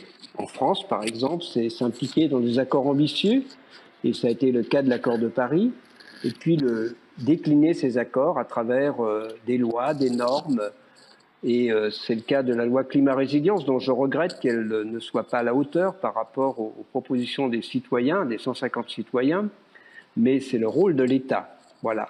Ensuite, quand on regarde la réalité de tous les jours, eh bien, nos émissions de gaz à effet de serre, notre vie de tous les jours, et là je reprends le vocable adopté par ces 150 citoyens, j'ai eu la chance de participer à cette convention citoyenne pour le climat, eh bien se loger, se nourrir, se déplacer, disons la mobilité, le bâtiment, l'urbanisme, l'agriculture, voilà, donc l'alimentation, ça représente largement vraiment plus de la moitié de nos émissions. Et ça, ce sont nos gestes de tous les jours. Donc nous sommes, disons, vraiment concernés, chacun d'entre nous.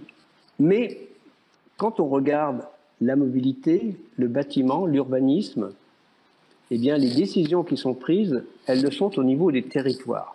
Hein, alors voilà, des collectivités régionales, de la région, des collectivités territoriales. Les élus ont un rôle essentiel à jouer, d'ailleurs, dans la lutte contre le réchauffement climatique. On peut prendre, par exemple, le cas de l'artificialisation des sols, qu'il faut absolument limiter, disons arrêter. Eh bien, les élus ont un rôle très important à jouer. Donc, c'est vrai aussi pour ce qui est le thème de ces journées Le Monde Nouveau sur les énergies renouvelables. Le développement des énergies renouvelables est intimement lié à une dynamique régionale, à une dynamique de territoire. Et c'est vrai qu'il y a, je crois, dans certaines régions, je le vis en Bretagne, enfin je le suis plus en Bretagne par rapport au projet éolien disons offshore de la baie de Saint-Brieuc, on voit bien les difficultés, mais c'est aussi, il y a des difficultés qu'il faut, je crois, surpasser, parce qu'il y va aussi, enfin, disons pour moi, le développement de l'énergie renouvelable, solaire, éolien, ça peut être géothermie dans d'autres, bien sûr l'utilisation de la biomasse, eh bien, éolien en mer aussi, ça peut être le cas, y compris, disons, en Méditerranée, avec des plateformes flottantes, eh bien, ce sont des décisions à l'échelle des territoires. Et si ces décisions sont prises, c'est aussi une revitalisation de certains territoires. C'est cela qu'il faut voir. Il faut voir aussi les opportunités offertes par cette transition au niveau des territoires. Alors, bien sûr, il faut entraîner les entreprises. Les entreprises ont un rôle important, le système éducatif, les ONG, tout le monde doit jouer un rôle. Mais quand on regarde bâtiment, urbanisme, mobilité et même, je dirais, les aspects liés à l'alimentation, disons, finalement des circuits courts et tout, on voit bien le rôle important du local. Ce n'est pas à l'État de prendre toutes les décisions. Ces décisions, et le développement des énergies renouvelables également, eh bien, ce sont des décisions où, à l'échelle locale, donc on peut parler des élus, bien sûr, les associations jouent aussi un rôle souvent très important dans la dynamique de ces décisions. Donc c'est tout cela qu'il faut, je crois, et je souhaite dire l'importance pour les territoires de cette transition. Elle doit être vraiment à l'échelle locale, à l'échelle régionale, à l'échelle locale, mais aussi les opportunités qu'elle offre en termes de développement économique, en termes, je crois aussi, vraiment de vision d'un territoire. C'est cela, cette transition énergétique, elle est inéluctable et les territoires qui, je dirais, s'y engageront de façon la plus ferme, la plus dynamique et la plus rapide, gagneront du point de vue de qualité de vie, mais aussi, je le crois, du point de vue de l'économie. Alors, c'est difficile une transition, c'est plutôt peut-être, le gain sera peut-être qu'à 10, 20 et 30 ans, mais il faut avoir cette vision d'un territoire dynamique dans un contexte de neutralité carbone. C'est cela vers lequel nous devons aller. Que penser du rôle des conventions citoyennes ? De nombreuses initiatives émergent, et même au niveau des entreprises, comme la Convention des entreprises pour le climat. Je suis au courant de cette initiative, disons, des entreprises, et moi je l'encourage vraiment. Il faut vraiment aller vers une... disons, je crois que cette transition, c'est aussi un peu de solidarité entre les entreprises, donc voilà, de partage. Hein, c'est cette idée. Donc, je crois qu'une convention au niveau des entreprises est quelque chose qui portera quelque chose et qui peut favoriser aussi la dynamique de ces entreprises. Mais il y a aussi des possibilités disons, au niveau de cette transition. Beaucoup de régions ont mis en place alors, différents outils. Le premier, c'était quand même mis en place sur l'Aquitaine, grâce à mon collègue Hervé Letreut, ce projet Acclimatera, donc qui vraiment maintenant englobe tous ces aspects de la transition écologique. C'est vrai aussi en PACA, ça commence, disons en Bretagne, il y a la Brescope. Donc chaque région maintenant met en place, alors c'est pas forcément des conventions citoyennes, mais en tout cas des outils. Et par exemple, il y a quelques jours, eh bien, le président de la communauté d'agglomération de Grenoble m'a contacté pour échanger sur la possibilité de mettre en place une convention citoyenne au niveau de la métropole grenobloise. Voilà, donc la difficulté, c'est qu'on voit bien que ce sont quand même des outils extrêmement, disons, peut-être assez lourds, mais je crois que ça vaut le coup.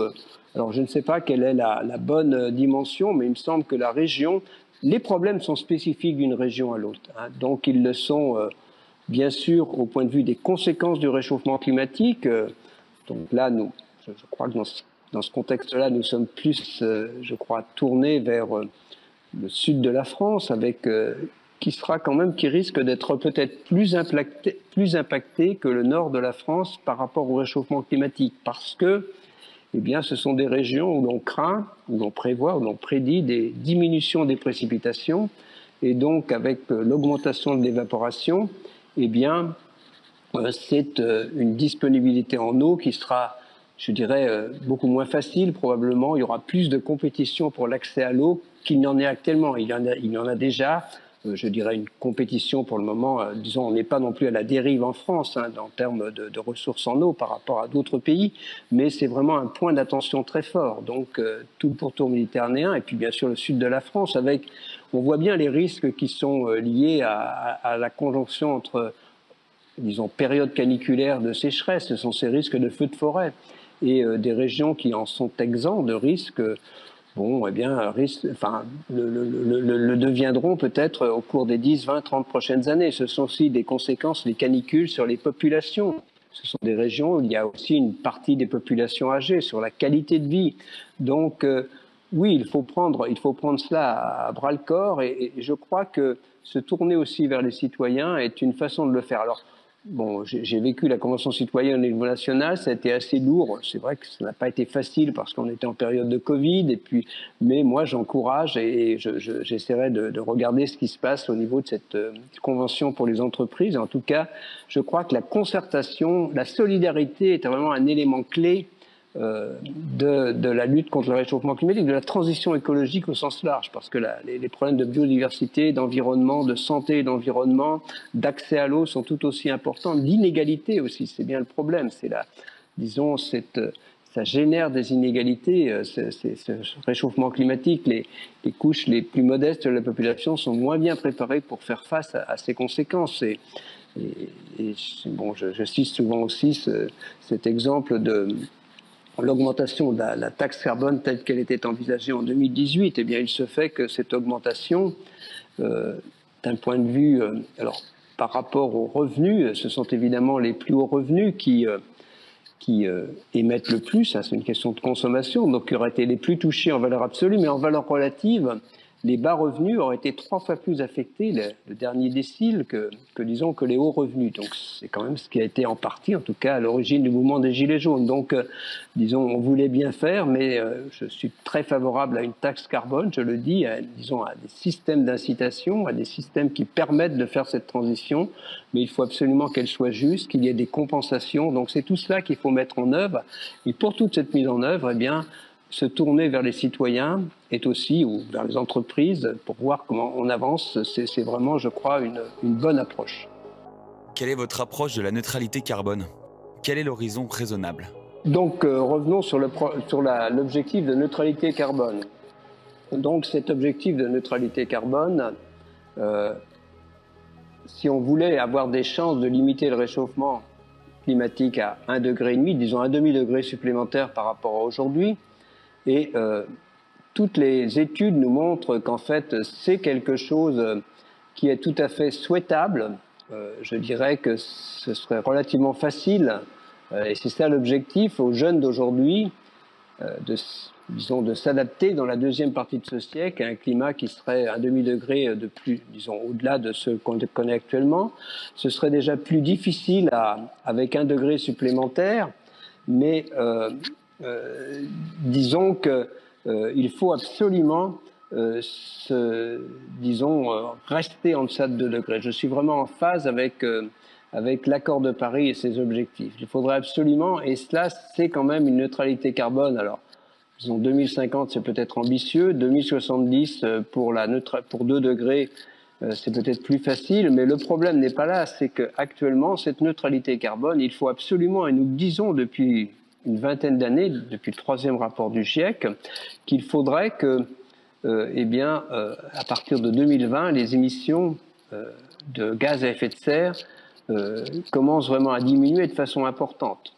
Disons, pour une neutralité carbone en 2050, il faudrait qu'à l'échelle planétaire, les émissions diminuent de 7% grosso modo chaque année d'ici 2030. Et c'est quand même ce qui a été observé ce qui a été observé entre 2019 et 2020 suite à la réduction d'activité liée à la crise du Covid, eh bien, ce que nous dit finalement cette expérience en vraie grandeur de diminution des émissions, eh bien, c'est que la seule réduction de l'activité n'est pas la voie qu'il faut emprunter.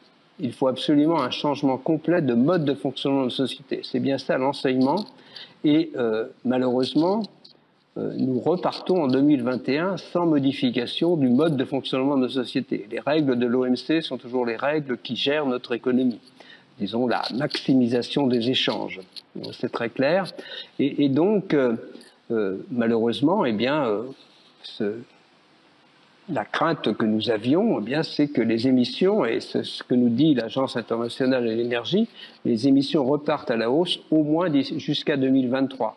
Et on voit bien entre ce qu'il faudrait faire, diminuer rapidement nos émissions de gaz à effet de serre, ce qui est sous nos yeux à l'échelle planétaire, eh bien, une augmentation de ces émissions. Il y a vraiment un fossé que, disons, qui, si nous n'en prenons pas la mesure rapidement, nous emmène d'une certaine façon dans le mur, nous emmène, disons, emmène les jeunes d'aujourd'hui vers des réchauffements plus au-delà de 2 degrés, voire bien au-delà de 2 degrés. Actuellement, nous sommes sur des trajectoires plus, je le redis, vers 3 degrés et demi au mieux. Et ce sera très difficile dans des pays, y compris en France, mais bien plus, disons encore plus dans d'autres régions, de faire face aux conséquences du réchauffement climatique dans ce contexte. Et c'est pour ça que ce n'est pas...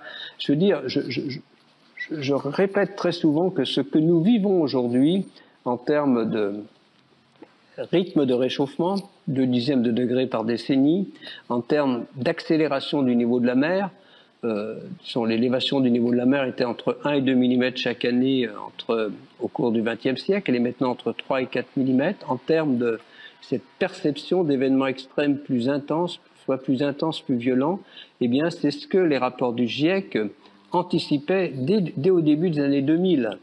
Donc, disons que même pour le rythme de réchauffement, c'est celui qui était anticipé dans le premier rapport du GIEC. Les élévations du niveau de la mer qui pourraient atteindre 1 mètre à la fin du siècle, mais être beaucoup plus importantes à la fin du siècle prochain et au-delà, eh bien, tout cela s'était anticipé. Ce que nous vivons aujourd'hui, c'est ce que notre communauté scientifique a anticipé depuis, je dirais, depuis la création du GIEC et même un peu avant. Le rapport Charnay, c'est en 1979. Donc, j'invite vraiment, disons, tout le monde à accorder de la crédibilité à ce que dit cette même communauté scientifique par rapport à l'évolution future de notre climat. Et le diagnostic est clair. Vraiment, si nous n'atteignons pas neutralité carbone rapidement, et même on parle aussi d'émissions négatives, si nous ne sommes pas en mesure ensuite d'enlever une certaine partie du gaz carbonique que nous mettons dans l'atmosphère aujourd'hui, eh bien, nous irons au-delà de 2 degrés, voire bien au-delà de 2 degrés, de 3 degrés, et vraiment, il faut absolument l'éviter. Et je reviens, bien sûr, que si on parle du territoire des énergies renouvelables, eh bien, une des clés, c'est effectivement l'énergie. Donc, la décarbonation, actuellement, il faut bien avoir en tête quelques chiffres.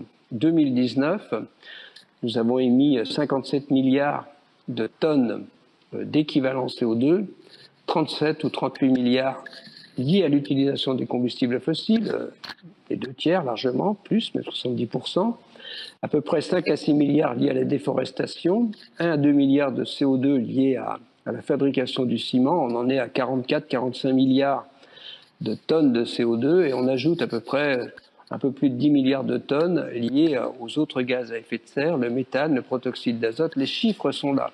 Donc, bien sûr qu'il faut agir sur les émissions de méthane, de protoxyde d'azote, c'est très important. Donc, disons, cet ensemble agriculture-alimentation a un rôle important dans je dirais, de l'ordre de 15% des émissions, mais on n'arrivera pas à neutralité carbone si nous n'arrivons pas à 0 carbone en termes d'énergie.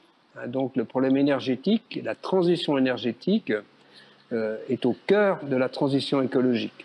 Disons, est au cœur de la neutralité carbone et dans cette transition, eh bien, le développement des énergies renouvelables, qui est affiché en France mais qui prend du retard, c'est très clair, est un élément clé. Je le redis, c'est un élément clé de la lutte contre le réchauffement climatique, cette neutralité carbone au niveau de l'énergie, hein, d'abord en premier lieu, bien sûr. C'est un des éléments clés. Bien sûr, on a aussi l'efficacité énergétique. Hein. Je rappelle que dans la loi, eh bien, il est affiché que nous devrions utiliser 2 fois moins d'énergie en 2050 qu'en 2015, je crois, la référence. Mais disons que sans sobriété, nous n'arrivons pas. Disons l'efficacité énergétique, c'est faire la même chose avec moins d'énergie, c'est très bien. La sobriété, c'est faire un peu attention à ce qu'on fait, c'est le moins qu'on puisse dire. Donc oui, il faut aussi de la sobriété, il faut de la solidarité, il faut, et j'y suis très attaché, de l'éducation, il faut que tout le monde regarde dans la même direction, hein, les entreprises, chacun d'entre nous. C'est difficile, mais c'est aussi un véritable défi pour les jeunes d'aujourd'hui. Et c'est un défi, je dirais, attractif, parce que c'est un défi qui fait appel à l'intelligence, à l'innovation, à la recherche, pas simplement de la recherche technologique, mais aussi de la recherche, disons, sur le mode de fonctionnement de nos sociétés, dans tous les domaines, sciences sociales, disons, voilà, de l'organisation de nos sociétés. Il y a beaucoup à faire vraiment, et c'est cela, cette transition. Ce n'est pas simplement une transition, je dirais, de scientifique. Non, absolument pas. Même si l'innovation doit être au rendez-vous, cette innovation n'a de sens que si elle contribue à cette neutralité carbone. Je crois qu'il faut bien se rendre compte que si on va avoir neutralité carbone en 2050, il faut absolument que chaque investissement d'aujourd'hui, qui serait encore opérationnel en 2050, il y a beaucoup de nos investissements qui seront encore opérationnels en 2050, s'inscrivent dans la lutte contre le réchauffement climatique ou l'adaptation. C'est bien ça là, et c'est bien ça le message qu'il faut donner aussi aux entreprises.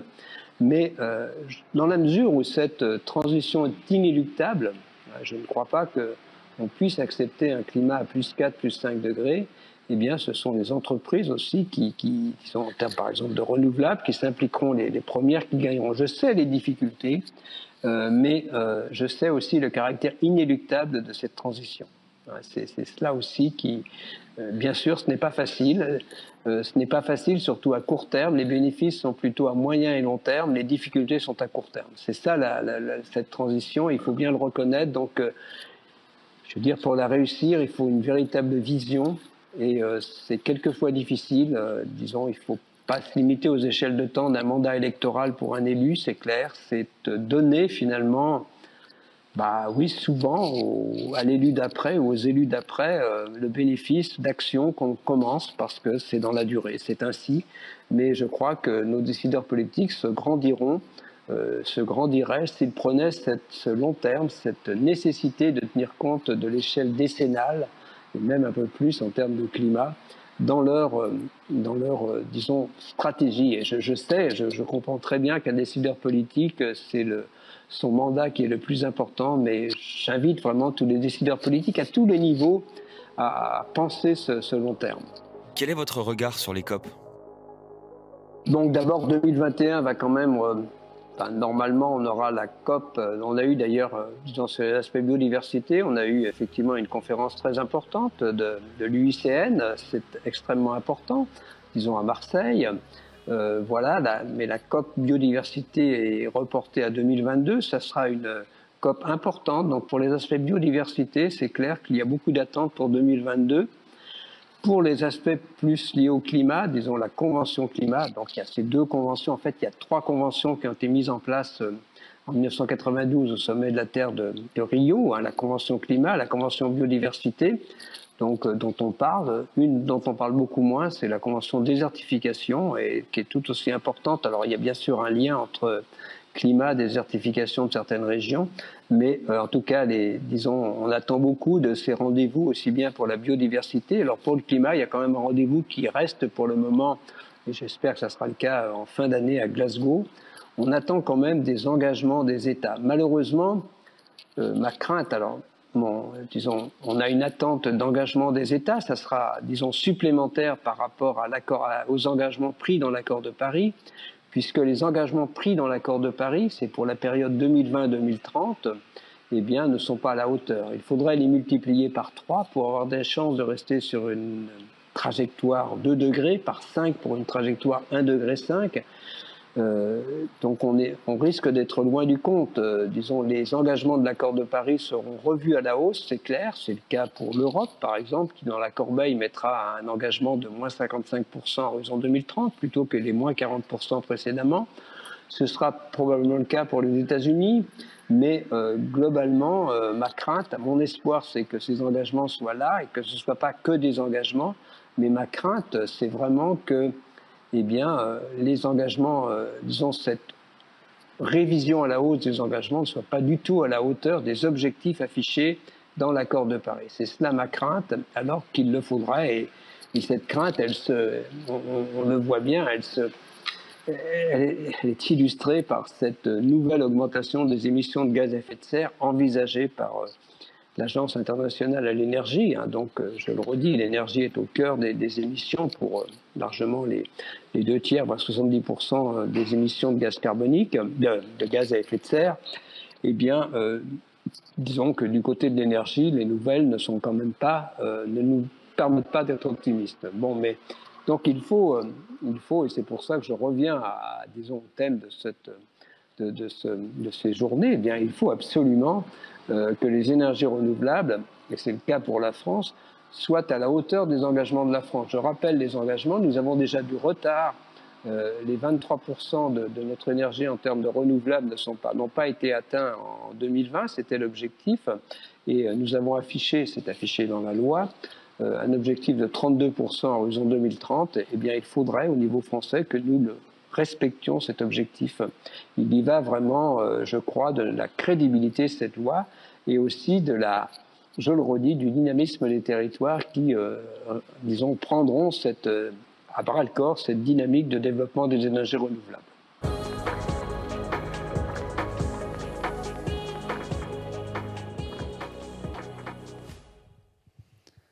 Merci Jean Jouzel pour ces explications, cette expertise toujours très claire. Ce grand témoignage clôt cette journée toulousaine de conférence du Monde Nouveau. Avant de nous quitter, je voudrais saluer nos partenaires, l'UT3 Paul Sabatier et l'Université fédérale de Toulouse, la région Occitanie, la métropole de Montpellier, Vinci Autoroute, Pierre Fabre, l'agence de l'eau Adour-Garonne, ainsi que Via et Sud Radio qui étaient nos partenaires médias. Veuillez noter que dès lundi prochain, toutes les vidéos des conférences seront disponibles sur le site du Monde Nouveau. Merci beaucoup.